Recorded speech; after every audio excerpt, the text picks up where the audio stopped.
It appears Flacia's personal vendetta was enough to motivate her soldiers to action. However, if they had Edelgard's tacit approval, then we have a much bigger problem on our hands. There's no way she knew about this. The Empire had nothing to gain from us fighting. No. This only happened because I made the wrong call. I owe you all an apology. Apologies aren't gonna do us any good. What we need is for you to leave the past behind and focus on the future. You know, he probably should, like, you know, apologize for being stupid, though. Indeed.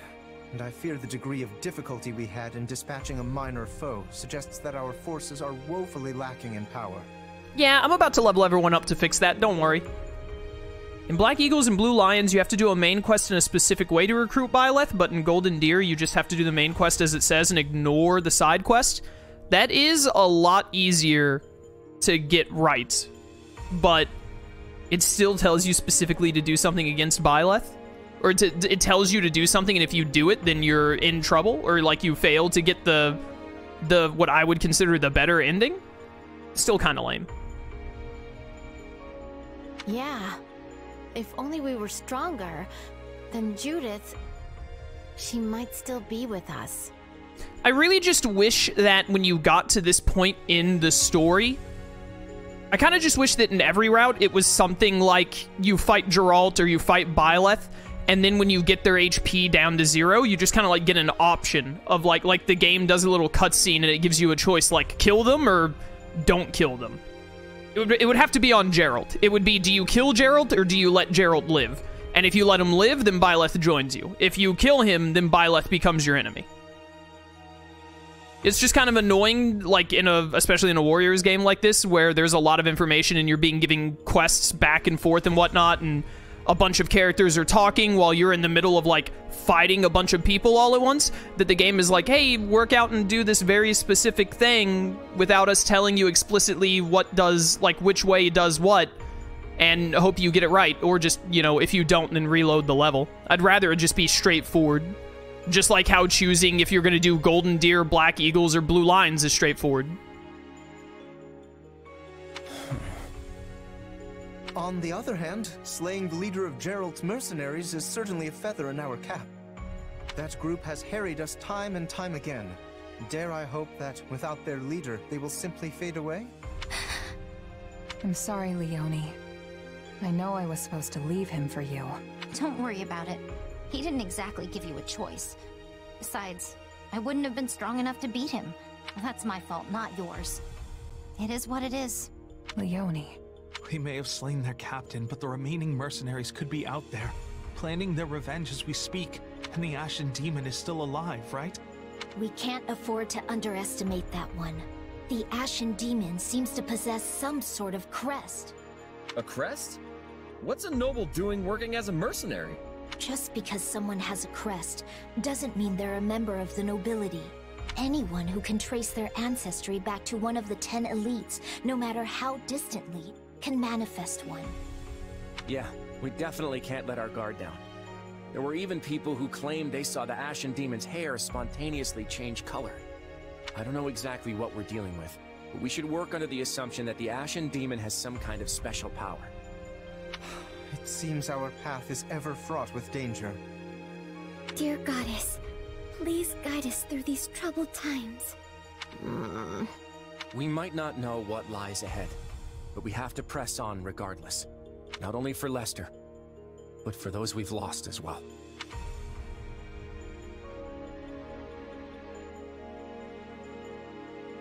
I feel so helpless. If only I'd been better. There's no reason to lament your skill. You did all you could. The Ashen Demon may have escaped, but you got rid of their captain. There's no question you've grown, and next time, the Ashen Demon will fall. But that won't bring Judith back. You must view her as a necessary sacrifice. This isn't the first time death has taken someone from you. Necessary? Interesting word. Yeah, this time it's different. This isn't the same thing. These people aren't mercs selling their lives for a handful of gold. Judith sacrificed herself to protect someone she cared about.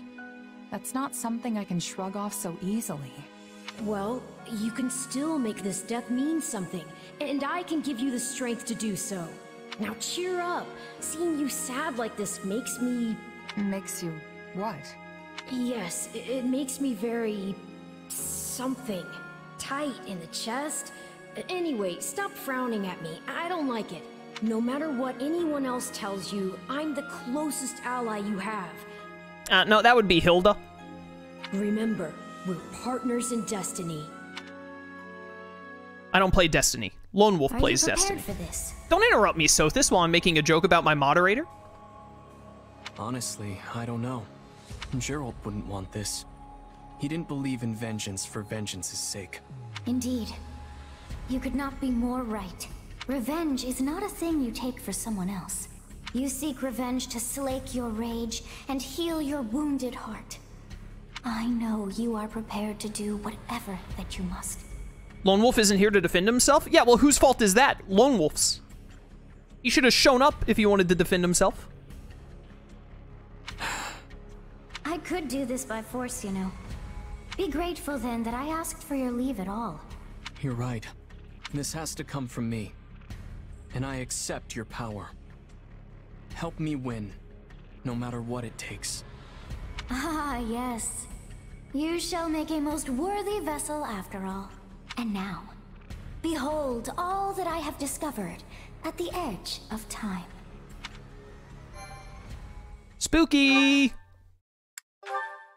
Sothis is a lot more evil in Three Hopes, huh?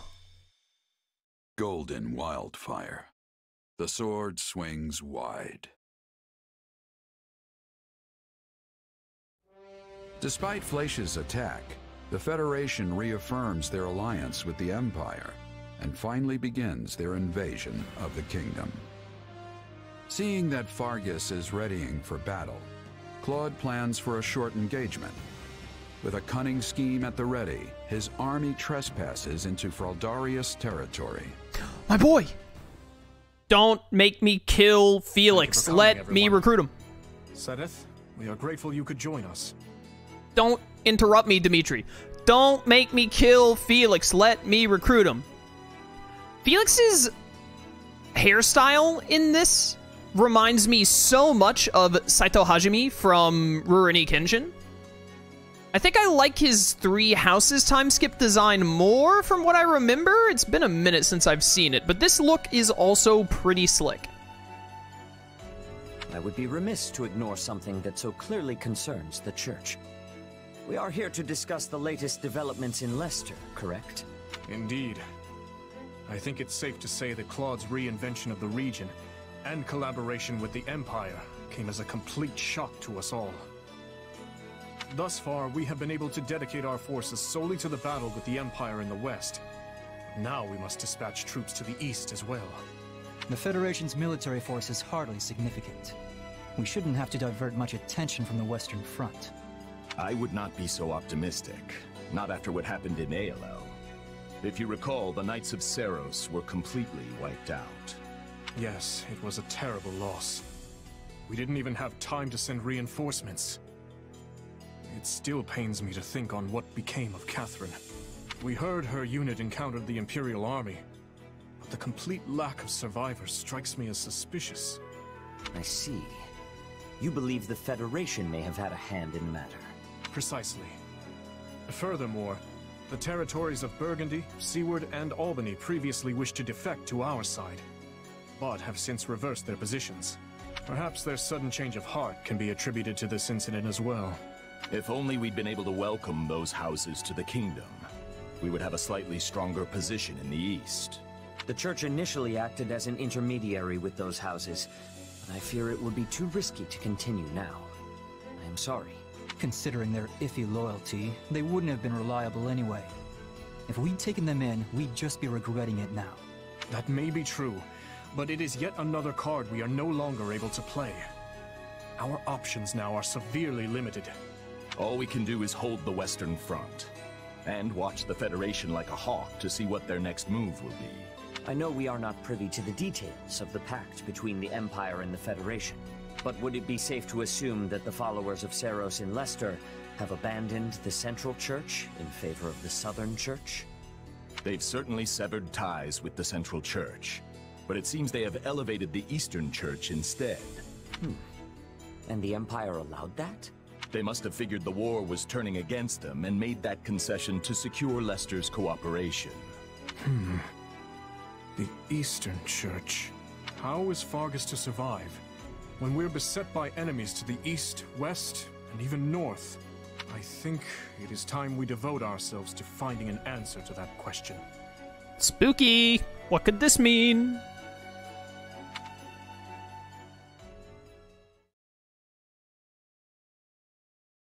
Well, we've managed to secure the immediate area. I'd say that makes our landing a success. In Three Houses, Felix has got the ponytail still, but much smaller. Does he? Must be small enough that I don't remember. I have not seen the Three Houses time skip looks in a hot minute. It has been a while.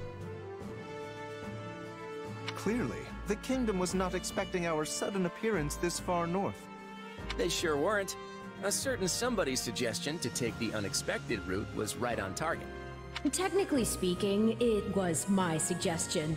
Hey, Arval, shut up! I was just talking off the top of my head. I didn't think we'd actually be able to invade by sea.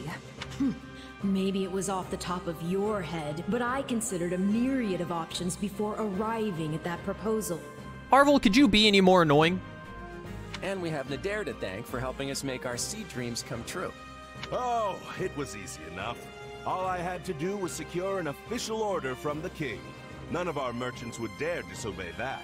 You managed to convince the King of Elmyra to sign off on this? Convince isn't exactly the word I'd use. I merely placed the paperwork in front of him, at an early hour, when he might not have been fully awake. Man, that really puts a lot of faith in the Elmyran government royalty system. That's all it took. You did what now? It sounds to me like he had no idea what he was signing. It's not as if it's a big deal. We just borrowed a few boats for a bit. And let's not forget all the assistance Margrave Edmund gave us either. That's right. Being able to use his ports certainly cut down the length of our voyage. I'm glad my adoptive father was able to help. Shortened though it was, I can't say my stomach enjoyed the trip. I have to admit, Margrave Edmund really came through. And here I thought he only ever chucked money at us. At least that's what Judith would say. That's a pretty good impression, Hilda. Maybe you've got a future as the hero of Goneril. You know, I like the sound of that. Good to see you're all as relaxed as ever. But let's get back on task. Our plan's working so far, but we've still got a lot to do. I just hope our little invitation was accepted. The Srang forces saw our movements just as we planned. They've been inspired to strike, and soon, I expect. It's possible they're already marching on Gautier territory. If that's the case, then we can't afford to stand around talking about it. We'll head out as soon as we're ready. We'll make our way through Fraldaria's territory and strike Ferdiad, the kingdom's capital. Yeah, let's recruit Felix on the way.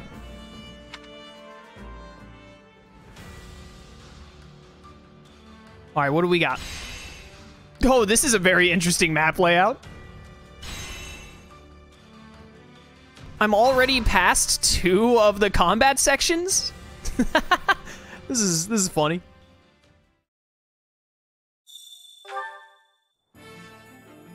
We should, oh yeah, battle suggestions. We should very soon be getting our option to get into master classes. Don't be shy, speak up if you got a suggestion. This. Acquire materials to expand tactics. Expand marketplace. Make it easier to deepen bonds with allies. Absolutely tactics. It's not even a competition. One step at a time. Sounds good to me. Let's get rolling. Rolling, rolling, rolling. Ooh, hello, combat manuals.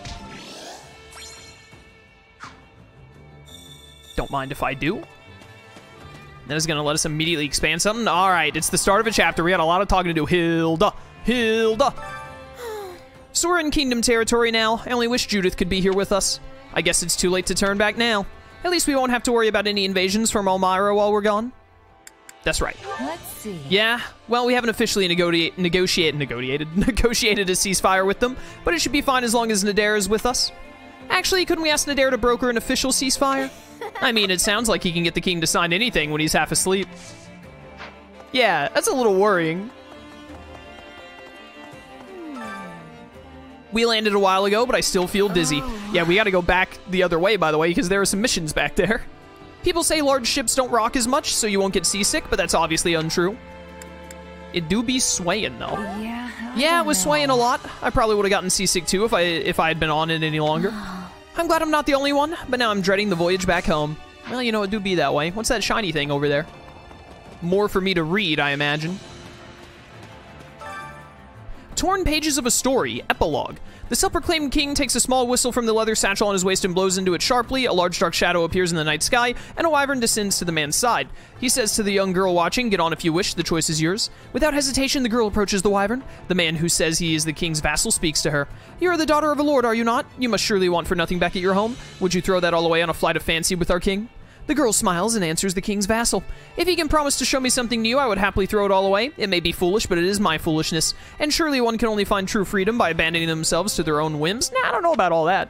This seems to be a fantasy story based on a real person. The first half is missing, so it's hard to understand what's happening. Yeah, well, you know. Sometimes it really do be that way. All right, let's look at expanding facilities first and talk to people on the way.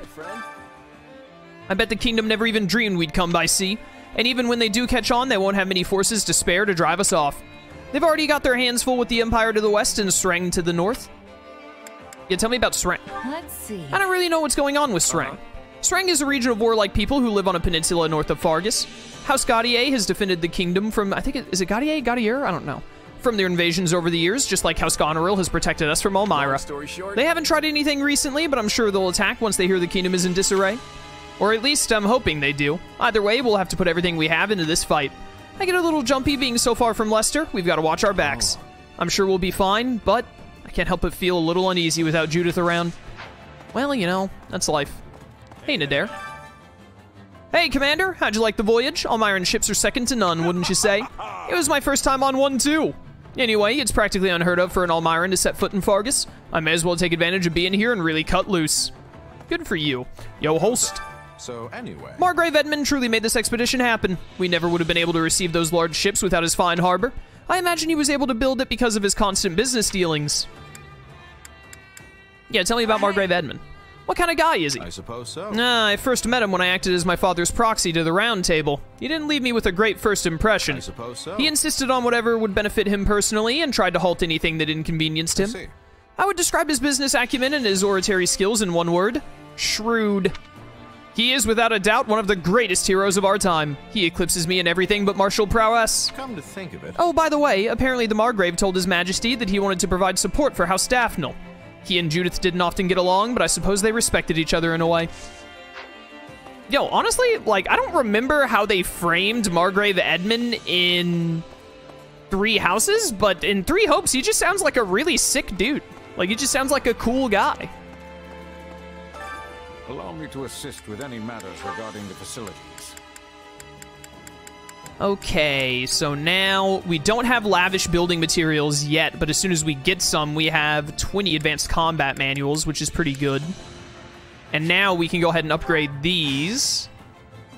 Increase recovery items used at Tactics Academy, as well as unique tactical ability, which I think is the weakest of the abilities, but is still worthwhile to have. Yeah. Yeah, and now we're just waiting for lavish building materials for, like, everything, basically. He was one of the okay fathers of Three Houses, which was already on a good list, but in here, he's the best father. All right, cool, good. Marianne deserves to have one of the not bad dads with all of the other nonsense she has to put up with in her life. All I'm thinking of is Bernadetta's dad. I had no idea what would happen when the Federation captured me, but it is truly a great relief to hear they've allied with the Empire. Or Ferdinand's dad, now that I think about it. Ferdinand and Bernadetta's dad are like, they're up there among the worst, I'm pretty sure. What do you think? I imagine you don't want to fight the Empire because that's where you're from, right? Indeed. Obviously, I cooperated with the Knights of Seiros because they allowed me to live under Garreg Mach. However, I'm still an Imperial noble at heart, even if I've lost my home and my territory. Though I suppose I would settle for being a Federation noble, too. I would settle for being this kind of noble. How many support combos do I have at the moment? Not too many more than we had before, but still quite a few. Shamir?